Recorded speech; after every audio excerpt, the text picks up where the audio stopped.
Hey guys, welcome back to another episode. In this video, I'm gonna walk you through the steps on how you can use Vinted app. So in order to use your Vinted app, all you have to do is just make sure to watch this video till the end and follow the instruction as guided. Now first thing first, you can use Vinted by installing the application from your Play Store or an Apple Store, and after that you can create an account. Once you're done creating your account, it's really quick and easy to get your item listed on Vinted, whether you're using the desktop version or the Vinted app itself, whatever.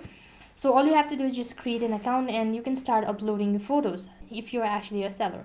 Then you need to add a title and a detailed description of your item and select the category for your items and show whether you'll consider swapping your items or not, the reviews and responses of the customer, and you can just go ahead and answer the questions, and that's how you can use your Vinted app.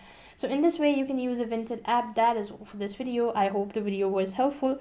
Make sure to like, share and subscribe to our channel. Thank you for watching. See you in the next video.